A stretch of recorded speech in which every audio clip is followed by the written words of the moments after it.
Black money का सबसे बड़ा नेटवर्क,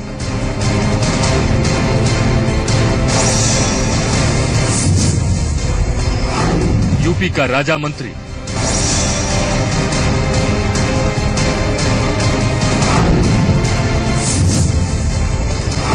नोएडा का अरबपति इंजीनियर,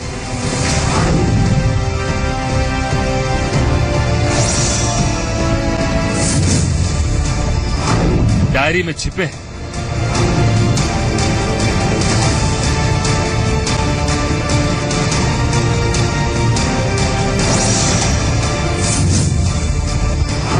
अकूत दौलत के राज।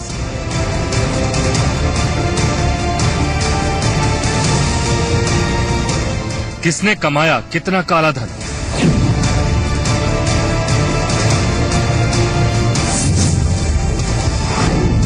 किसने बांटी काले धन की रेवड़ियां,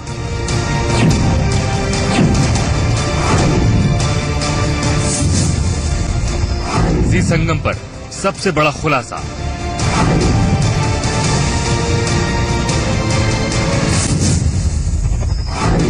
काले धन का राजा।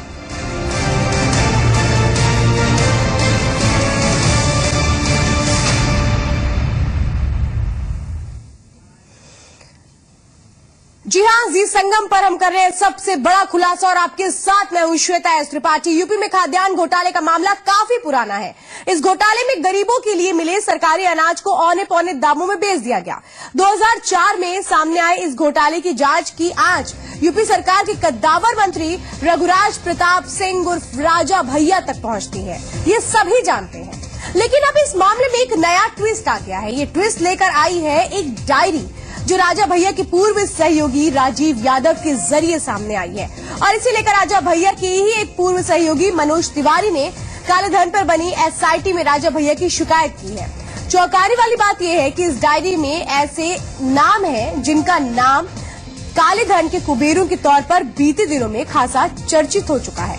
अब लगभग ये तस्वीर साफ होने लगी है कि खाद्यान्न घोटाले का पैसा आखिर खपाया कहां गया। जी संगम इस मामले में अब तक का सबसे बड़ा खुलासा करने जा रहा है।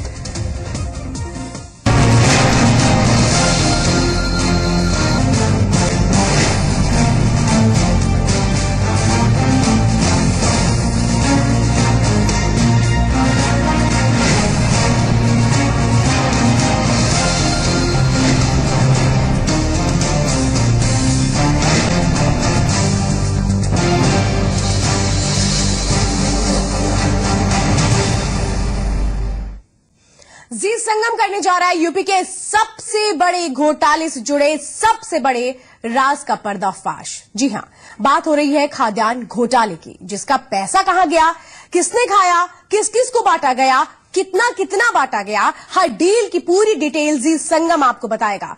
इस मामले में यूपी के दबंग मंत्री रघुराज प्रताप सिंह उर्फ राजा भैया को लेकर सबसे ज्यादा सवाल उठ रहे हैं। इस मामले की शिकायत अब एसआईटी से भी की गई है।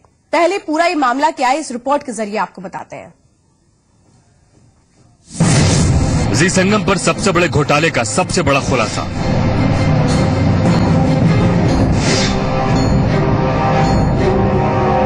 यूपी में हुए खाद्यान्न घोटाले से जुड़ा एक बड़ा खुलासा जी संगम करने जा रहा है। ये एक ऐसा खुलासा है जिसकी जद में यूपी के कई बड़े बड़े नाम हैं। ये खुलासा ये बताएगा कि आखिर खाद्यान्न घोटाले के पैसे को किस तरह बचाया गया, किस तरह उसे निवेश कर अलग अलग लोगों को बांटा गया। साथ ही हम आपको बताएंगे कि आखिर किन किन लोगों से कितने कितने पैसे लिए गए। घोटालेबाजों का होगा पर्दाफाश, काले धन के सिंडिकेट का खुलासा। दरअसल इस मामले में खुलासा करने वाले वो लोग हैं जो कभी राजा भैया के करीबी रहे। राजा भैया के पूर्व वकील रहे मनोज तिवारी ने खाद्यान्न घोटाले के पैसे की बंदरबाट का आरोप राजा भैया पर लगाया है। राजा भैया पर काला धन जमा करने के आरोप लगाए हैं। मनोज तिवारी ने इसे लेकर एक पत्र काले धन पर बनी एसआईटी को सौंपा है, जिसमें मनोज तिवारी ने कई बड़े नामों का खुलासा किया है। इस पत्र के साथ मनोज तिवारी ने राजा भैया के पूर्व पीआरओ राजीव यादव की डायरी का हवाला दिया है, जिसमें राजीव ने कई बड़े नामों का खुलासा किया है जो राजा भैया से पैसे के लेन देन से जुड़े रहे हैं। इस पत्र में चौंकाने वाली बात यह है कि इसमें ऐसे कई नाम हैं जिन्हें लेकर पहले भी सवाल उठते रहे। मनोज तिवारी ने पत्र में नोएडा के अरबपति इंजीनियर यादव सिंह, यूफ्लेक्स ग्रुप के चेयरमैन अशोक चतुर्वेदी और यूपी के पूर्व मुख्य सचिव नीरा यादव से राजा भैया के तार जुड़े होने का आरोप लगाया।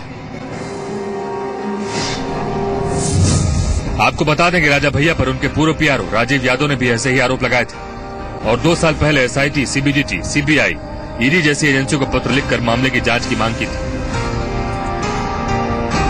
इस पत्र में राजीव यादव ने लिखा था कि राजा भैया ने अपनी पत्नी भानवी सिंह के साथ मिलकर साल 2004 से 2007 के बीच 218 करोड़ का कालाधन एकत्र किया और इस पैसे को नोएडा के पूर्व chief engineer Yadav Singh, Uflex group के मालिक अशोक चतुर्वेदी, MM बिल्डर्स के मसरूर अहमद मुंबई, अनिल तुलसियानी इलाहाबाद के पास निवेश की।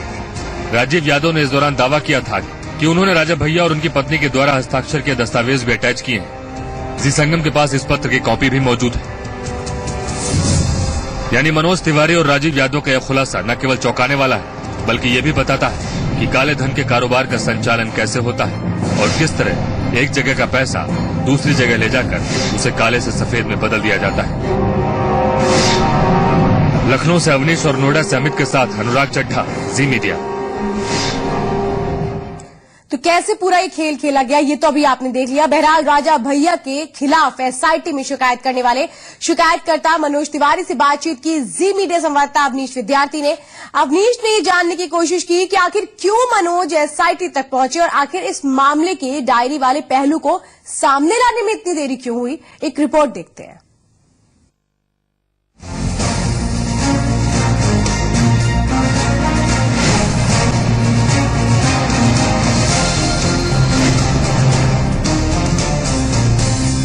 देश में भ्रष्टाचार के खिलाफ मुहिम चल रही है और जब से सुप्रीम कोर्ट के निर्देश के बाद एसआईटी बनाई गई केंद्र सरकार की ओर से, तब से लगातार भ्रष्टाचार की शिकायतें एसआईटी तक पहुंच रही हैं। हमारे साथ मनोज तिवारी मौजूद हैं जिन्होंने उत्तर प्रदेश के खाद्य मंत्री रघुराज प्रताप सिंह के खिलाफ आरोप लगाया है एसआईटी में। मनोज तिवारी, किस तरीके के आरोप आपने लगाए हैं, क्या कुछ कहा है? जो इन लोगों ने काला धन एकत्रित किया था खाद्यान्न घोटाले में, उसके साक्ष्य उपस्थित हैं। उसमें न हमको आरोप लगाने की आवश्यकता है न किसी और को लगाने की आवश्यकता है। जो कुछ भी है इन्हीं की राइटिंग में है, इनकी पत्नी की राइटिंग में है, इनके सचिव की राइटिंग में है। इनके सचिव ने खाद्यान्न घोटाले में 2011 में शिकायत की थी सीबीआई को।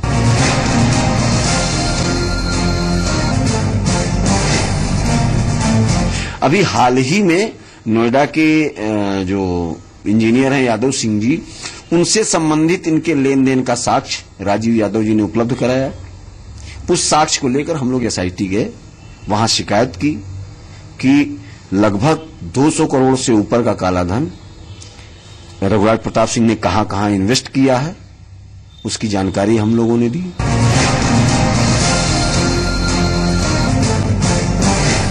खाद्यान्न घोटाले का सबसे बड़ा गवाह है राजीव यादव, और मैं आपके साथ ये कहना चाहता हूं कि मुझे ऐसा लगता है कि राजीव यादव को रास्ते से हटाने के लिए सीबीआई सरकार दोनों जुटी हुई है। सीबीआई 2 बार लिख रही है उसको सिक्योरिटी दे दीजिए। काले धन का वो इतना बड़ा गवाह है, फूड स्कैम का इतना बड़ा विटनेस है, सीबीआई ने 2 बार उसको सिक्योरिटी के लिए लिखा, अभी तक सिक्योरिटी उसको नहीं मिली।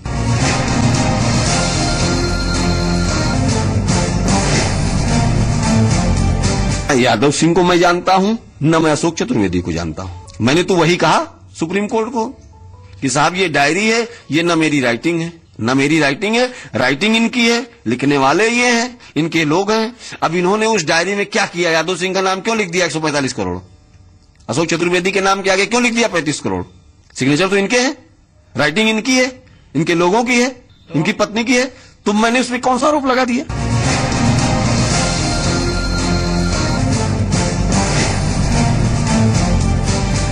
एसआईटी पे जाने के पीछे का कारण, अगर इस पे जांच की प्रगति ठीक रही होती तो हमें एसआईटी के पास जाने की जरूरत न पड़ती। आप देख ही चुके हैं कि माननीय उच्चतम न्यायालय ने डायरेक्टर सीबीआई को जब हटा दिया तो आप समझ सकते हैं, जब हटा दिया तो कैसे आप समझ सकते हैं कि इस मामले की जांच सही हो रही है। जितनी स्लो हो रही है इसकी जांच, इतनी जांच इसकी होते होते आधे से ज्यादा गवाह खत्म हो जाएंगे, आधे से ज्यादा एविडेंस खत्म हो जाए।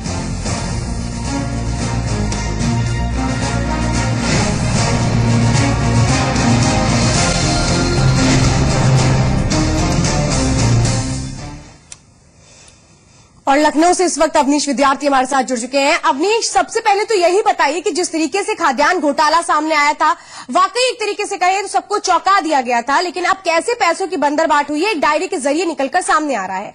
कैसे ये पूरा खेल खेला गया, नेटवर्क किस तरीके से बढ़ा और कैसे पूरा मामला शुरुआती तौर पर सामने आया, एक बार हमारे दर्शकों को साफ तौर पर बताइए। देखिए, एक पूरा नेटवर्क है जो भ्रष्ट तंत्र जिसको आप कह सकती हैं।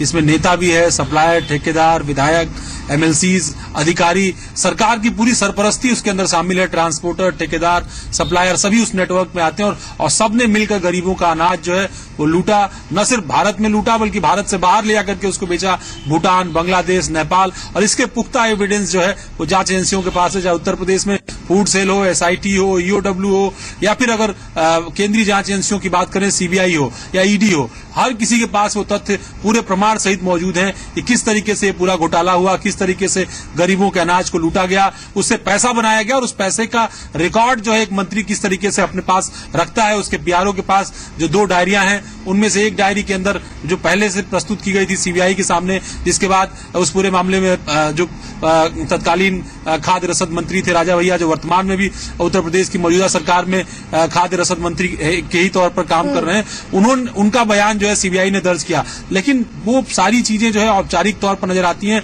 जब ये डायरी सामने आती है तो ये बताती है कि किस तरीके से जो ब्लैक मनी इकट्ठा हुई, 200-250 करोड़ जिसका ब्यौरा इस डायरी में आ पाया। बाकायदे जो शिकायत करता है उसका आरोप है कि इसमें रघुराज प्रताप सिंह, उनकी पत्नी, सबके हस्ताक्षर हैं, उनकी हैंडराइटिंग है। इन तमाम चीजों को देखने के बाद ये पता लगता है किस तरीके से चाहे जिलों में तैनात डीएसओ हो, आरएफसी हो, फूड इंस्पेक्टर हो, सप्लाई इंस्पेक्टर हो, उनकी तैनाती किस तरह से होती थी, उनकी पोस्टिंग के लिए किस तरह से पैसे लिए जाते थे और महीने की जो कमीशन की वसूली होती थी वो किस तरीके से होती थी। पैसे ट्रकों में लाद कर यहां से नोएडा ले आते थे और वहां यादव सिंह या अशोक चतुर्वेदी की कंपनियों में निवेश किए जाते थे, या जो जमीन का कारोबार है, रियल एस्टेट का कारोबार है, जो डायरी से ही पता चलता है कि उसमें निवेश किए गए। और सबसे बड़ी बात है, कई सारी ऐसी जानकारियां भी मिल रही हैं कि रियल एस्टेट में नामी बेनामी संपत्तियां खरीदी गई, ड्राइवर्स के नाम, नौकरों के नाम, सहयोगियों के नाम जमीनें खरीदी गई, उन सब चीजों में इसका निवेश किया गया। एक पूरा भ्रष्ट तंत्र जो है उसकी एक छोटी सी तस्वीर, 2 साल की तस्वीर जो है ये 2 डायरियां दिखाती हैं। तो लगातार हम आपको बता रहे हैं कि कैसे एक डायरी के जरिए भ्रष्टाचार का पूरा खेल उजागर हुआ और किन लोगों के नाम है ये भी जानना जरूरी है। बहरहाल, राजीव यादव की डायरी के जरिए हुए खुलासे और मनोज तिवारी की शिकायत को लेकर जी संगम की टीम ने राजा भैया से संपर्क करने की कोशिश की, लेकिन उनसे संपर्क नहीं हो पाया। जी संगम की टीम ने राजा भैया के लखनऊ और प्रतापगढ़ स्थित आवास पर उनका पक्ष लेने की कोशिश की, लेकिन राजा भैया नहीं मिले।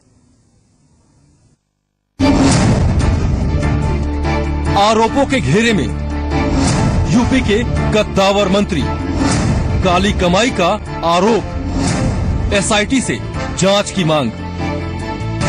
प्रतापगढ़ के रहने वाले मनोज तिवारी ने एसआईटी से राजा भैया की शिकायत की है और राजा भैया को काले धन का राजा करार दिया है। मनोज तिवारी ने इसके लिए राजा भैया के पुराने सहयोगी राजीव यादव की डायरी का हवाला दिया है। अपनी एक डायरी का भी रेफरेंस दिया जो उनके पूर्व सहयोगी पीआरओ राजीव यादव के पास थी। उसमें तमाम सारे डॉक्यूमेंट्स थे जिसमें ये तथ्य सामने लाए गए थे कि किस तरीके से घोटाला हो रहा था। ये भी आरोप लगाया गया इस पूरे मामले में कि किस तरीके से ईडी और सीबीआई जैसी जांच एजेंसियां जांच तो कर रही हैं, लेकिन उनका रवैया कितना ढुलमुल भरा है। ऐसे में एसआईटी पूरे मामले का पर्यवेक्षण करे। राजा भैया 2003 से 2006 तक और उसके बाद फिर 2012 से अब तक लगातार उत्तर प्रदेश के खाद्य मंत्री के तौर पर काम कर रहे हैं और ऐसे में इतने गंभीर आरोपों के बाद भी उसी विभाग में काम करने पर उत्तर प्रदेश सरकार के रवैये पर भी सवाल उठता है। एसआईटी अब इस मामले की जांच करे, ऐसा शिकायतकर्ता की मांग। यानी मामला बेहद संगीन है। खाद्यान्न घोटाले को लेकर पहले से ही जांच चल रही है, लेकिन इस मामले में दिखाई गई सुस्ती यकीनन सवाल खड़े करती है।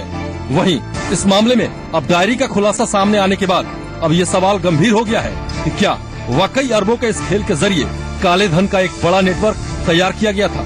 जी संगम ने इसे लेकर राजा भैया का पक्ष जानने की कोशिश की, लेकिन राजा भैया से संपर्क नहीं हो पाया। एसआईटी के आरोपों के बाद जब हम रघुराज प्रताप सिंह राजा भैया से प्रतिक्रिया लेने के लिए पहुंचे तो जानकारी मिली कि मंत्री जी बाहर हैं, लखनऊ से बाहर हैं, उत्तर प्रदेश से बाहर हैं। उनके और भी सहयोगियों से भी हमने टेलीफोन पर बात करने की कोशिश की।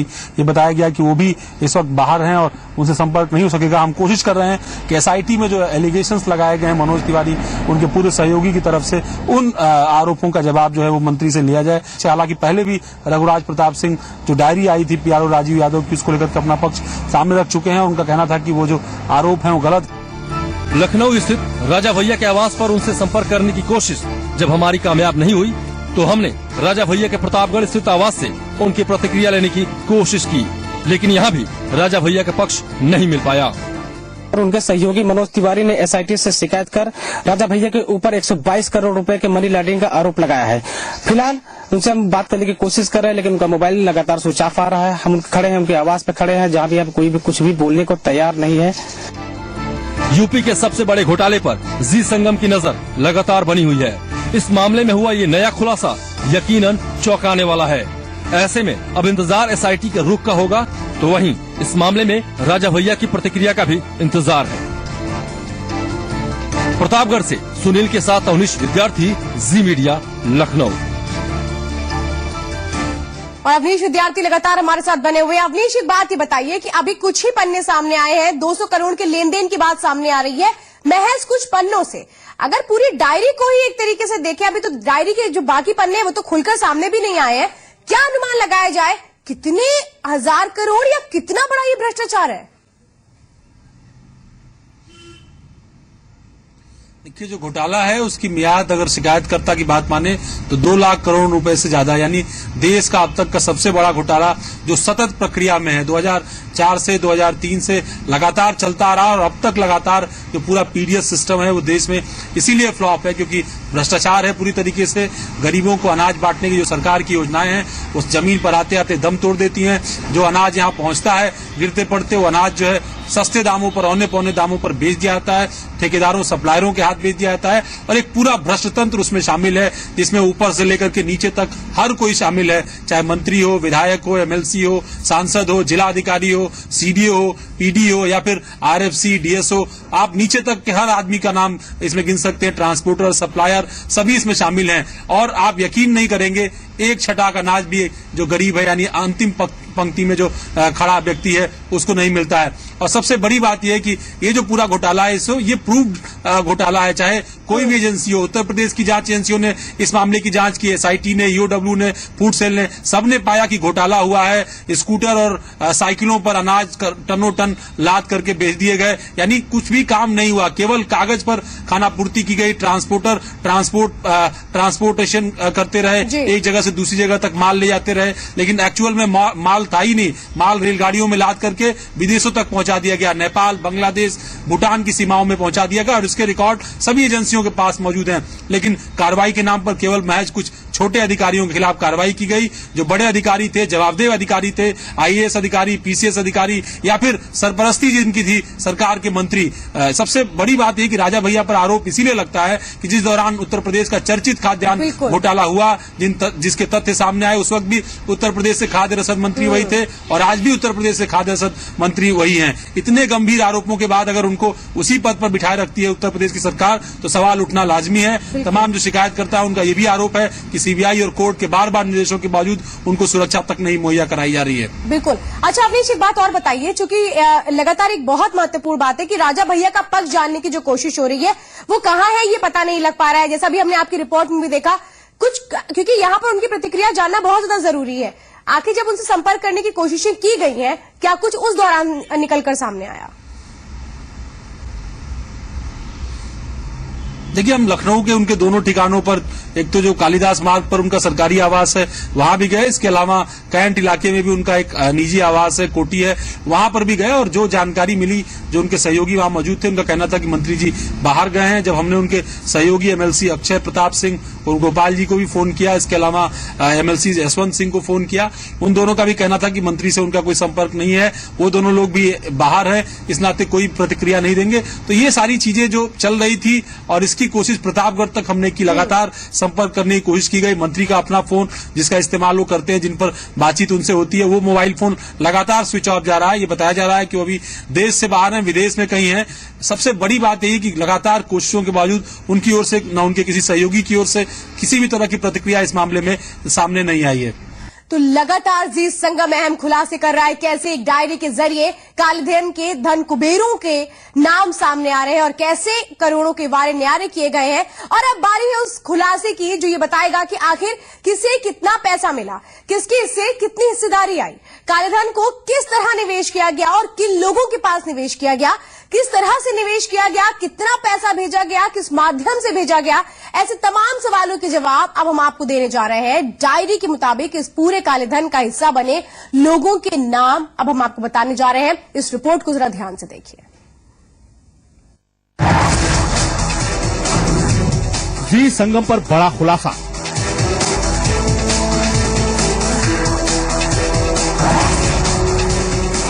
एक और डायरी धमाका।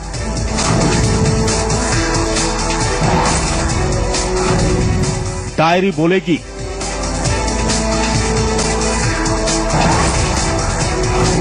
धन कुबेरों के राज खोलेगी।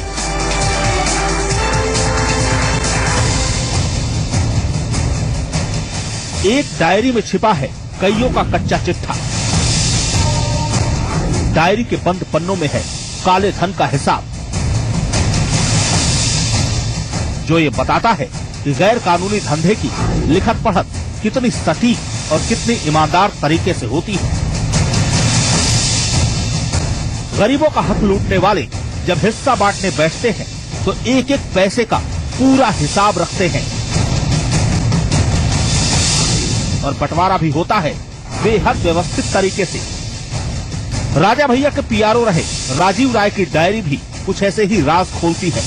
ये डायरी बताती है कि आखिर प्रतापगढ़ से लखनऊ और लखनऊ से नोएडा वाया मुंबई का ये नेटवर्क किस तरह संचालित हो रहा था। डायरी में सबसे बड़ा नाम है नोएडा के पूर्व चीफ इंजीनियर यादव सिंह का, जिस पर 3 बार राजा की कृपा बरसी है।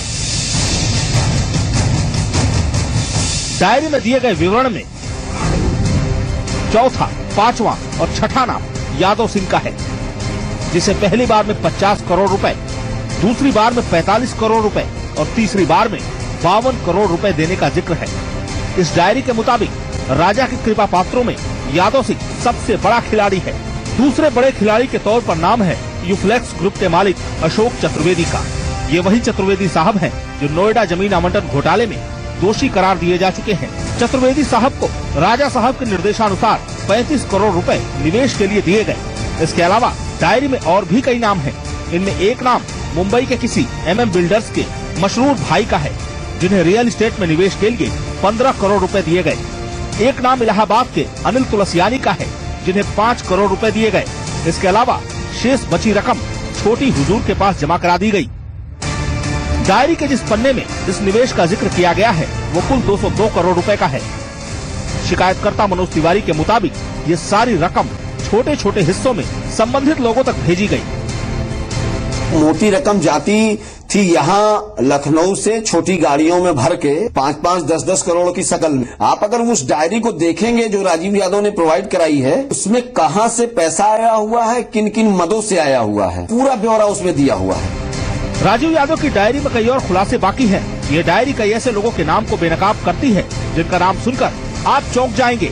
हालांकि सारे खुलासे डायरी के कुछ हिस्सों का अंश भर हैं और इनमें सिर्फ कुछ सालों के ही लेन देन का ब्यौरा है। खाद्यान्न घोटाला जिसका सबूत हम आपको दे रहे हैं, जिसका एविडेंस राजीव यादव दे रहे हैं आपको, ये तो ऊंट के मुंह में जीरा है। ऊंट के मुंह में जीरा है। इसके आगे की बात ना तो आप मानोगे ना कोई मानेगा। बिना सबूत के पूरा घोटाला लगभग 2-2.25 लाख करोड़ का है। राजीव यादव की डायरी के खुलासे ये बताते हैं कि दरअसल काले धन का ये खेल इतना है नहीं जितना दिख रहा है, बल्कि उससे कहीं ज्यादा है। ऐसे में जरूरत यकीनन इस मामले के निष्पक्ष जांच की है, क्योंकि अभी ऐसे कई खुलासे हैं जो सामने नहीं आए हैं। लखनऊ से अवनीश विद्यार्थी के साथ ब्यूरो रिपोर्ट, जी मीडिया। और अवनीश लगातार अहम जानकारियां हमें दे रहे हैं। अवनीश, एक बात बताइए कि तमाम लोगों के यहाँ पर नाम सामने आए हैं जिन पर पहले भी भ्रष्टाचार के आरोप लगे हैं। अब ऐसे में ये बताइए, अगर यादव सिंह का ही नाम ले ले तो यादव सिंह राजा भैया के कनेक्शन में है या राजा भैया यादव सिंह के कनेक्शन में, क्या माना जाए?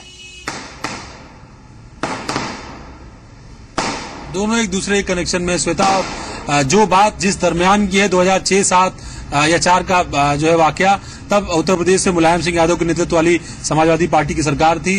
राजा भैया उसमें खाद्य रसद विभाग के मंत्री थे। लगातार खाद्यान्न घोटाले की गूंज लगातार चारों तरफ थी और नोएडा का भी प्लॉट आवंटन घोटाला जो है उसी दरमियान हुआ था। आपको याद है उस घोटाले में पूर्व मुख्य सचिव नीरा यादव के साथ साथ अशोक चतुर्वेदी भी फंसे थे और उनको जेल जाना पड़ा था। सीबीआई ने इस पूरे मामले की जांच की थी। कुछ और अधिकारी उत्तर प्रदेश सरकार के, जिनको बाद में मायावती सरकार ने निलंबित किया, उनका भी नाम वहां के घोटालों में आया। तो एक पूरा रियल एस्टेट का नेक्सस था। रियल एस्टेट में करप्शन की जो मनी है वो कहीं न कहीं निवेश किए जाती थी। नोएडा और ग्रेटर नोएडा में उस समय विस्तार शुरू हुआ था। वहां की जमीनें आसमान के भाव जो है वो आसमान छू रहे थे। धीरे धीरे उसमें निवेश जो है कहीं न कहीं राजा भैया ने कराया और इसी का ब्यौरा इस डायरी में है। केवल 2 पन्नों में 200 करोड़ की कहानी है। जो पहली डायरी है जो हम लोगों ने पढ़ी है, उस डायरी के अंदर बहुत सारे ऐसे ब्यौरे हैं जो आपको चौंकाएंगे। एक एक डीएसओ, एक एक आरएफसी का नाम, आईएएस अधिकारियों के नाम, कई डीएम्स के नाम, कई सीडीओज के नाम है जो अपने पैसे जो है वो पहुंचाते थे राजा भैया तक। वहां पर कितने पैसे किसने पहुंचाए, उसके नाम, उसके पद के साथ समय, काल, सब कुछ लिखा होता था।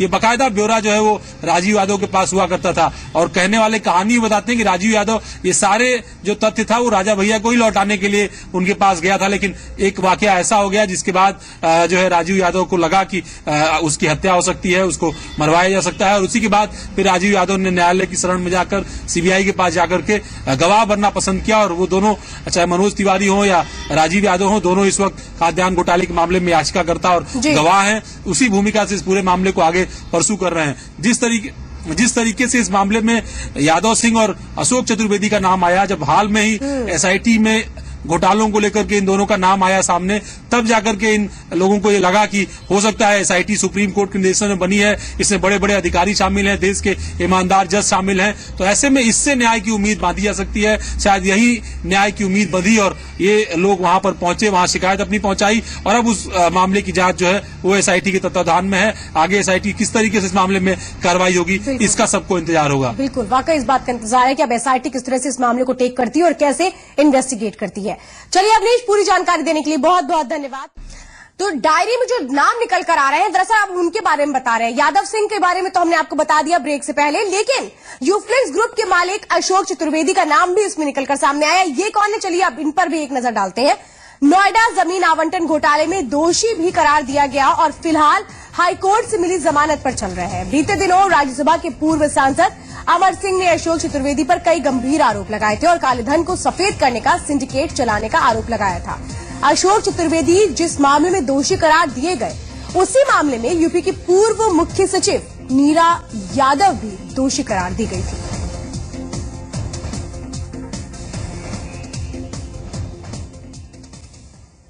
राजा भैया के खिलाफ शिकायत होने के बाद अब राजनीतिक प्रतिक्रियाएं भी आने लगी हैं। बीजेपी ने जहां इस मामले में यूपी सरकार को आड़े हाथों लिया है, तो वहीं समाजवादी पार्टी ने इस शिकायत की जानकारी होने से ही इनकार कर दिया है। खाद्यान्न घोटाले में सीबीआई जांच का सामना कर रहे राजा भैया को लेकर डायरी के खुलासे ने सियासी हलचल तेज कर दी है। इस मामले को लेकर बीजेपी आक्रामक मुद्रा में है। बीजेपी सांसद ददन मिश्रा ने यूपी सरकार पर भ्रष्टाचारियों को संरक्षण देने के आरोप लगाए हैं। उत्तर प्रदेश की पूरी सरकार घोटालों और भ्रष्टाचार में लिप्त है। जनहित और विकास में इनकी कोई रुचि नहीं है। अगर जांच करा ली जाए तो सारे के सारे मंत्री भ्रष्टाचार में लिप्त पाए जाएंगे। अभी जो यादव सिंह वाला घोटाला हुआ है हजारों करोड़ का, उनकी डायरी में भी तो कई मंत्रियों के नाम प्रकाश में आ रहे हैं, लेकिन आज तक प्रदेश की सरकार के कान पर जूं नहीं रहेगा, कोई एक्शन नहीं लिया। तो वहीं बीजेपी सांसद भरत सिंह का आरोप है, यूपी में घोटालों की जांच जानबूझकर दबा दी जाती है। उत्तर प्रदेश के भ्रष्टाचार, भाई केवल भ्रष्टाचार ही हो ही रहा है, कहीं विकास हो रहा है, कहीं सड़कें बन रही हैं, कहीं रोजगार खड़ा हो रहा है। अरे क्या कार्रवाई करेंगे भाई। ये यादव सिंह का हजारों करोड़ रुपया के ये सुश्री मायावती के समय में वो उसका भ्रष्टाचार सिद्ध हुआ और फिर मुलायम सिंह के समय में वो वो फला फूला। एक और जहां बीजेपी इस मामले को लेकर एसपी सरकार की घेराबंदी में जुटी है, तो वहीं एसपी महासचिव अशोक वाजपेयी के मुताबिक उन्हें इस शिकायत की जानकारी ही नहीं है। मुझे इसकी जानकारी नहीं है, जब जानकारी हो जाएगी तब मैं इस संबंध में कोई बात करता हूँ। ये देखिए, जहाँ तक आरोप का सवाल है, तमाम सारे पूर्व मंत्रियों के, बसपा के शासनकाल के पूर्व मंत्रियों के खिलाफ तमाम तरह के आरोप लगे हैं, उनकी जांच हो रही है। तो वहीं कांग्रेस के राष्ट्रीय सचिव राजा रामपाल मानते हैं कि इस मामले में निष्पक्ष जांच सिर्फ एसआईटी ही कर सकती है। सर देखो, जो अभी डायरी हाथ लगी उसमें क्या क्या हाथ लगा है ये तो डायरी के अंदर है, ये ओपन नहीं आया कि हमने देखे कि यादव सिंह पे चार लगाया, किसी और नेता का नाम भी उसमें खुलासा हुआ है कि उसके पास भी धन जा रहा था। वो आने वाले समय में एसआईटी स्वयं जवाब दे दी। राजा भैया को लेकर हुई इस शिकायत के बाद यूपी सरकार पर सियासी हमलों का सिलसिला शुरू हो गया है और आने वाले दिनों में इस मुद्दे पर जवाब देना यूपी सरकार के लिए आसान नहीं होगा, क्योंकि ये मसला एसपी सरकार के कार्यकाल से ही जुड़ा हुआ है। ब्यूरो रिपोर्ट, जी मीडिया। तो इस मसले को लेकर और भी कई प्रतिक्रियाएं आ रही हैं। आइए आपको सुनाते हैं बीजेपी नेताओं और जेडीयू नेताओं की क्या प्रतिक्रियाएं हैं। वो यूपी गवर्नमेंट देखे उसको, हम क्या उसमें। लेकिन एक मंत्री है, अभी भी आपको नहीं लगता कि जांच होनी चाहिए? देखिए, ये उत्तर प्रदेश सरकार को तय करना है, देखना है कि जो अगर घोटाला हुआ है या नहीं हुआ है, अगर हुआ है तो कौन उसके लिए रिस्पॉन्सिबल है। हम लोग तो भ्रष्टाचार के खिलाफ लड़ते रहे। भ्रष्टाचार अगर किसी पर भी साबित होता है तो कार्रवाई होनी चाहिए। राजा भैया मंत्री हैं अभी।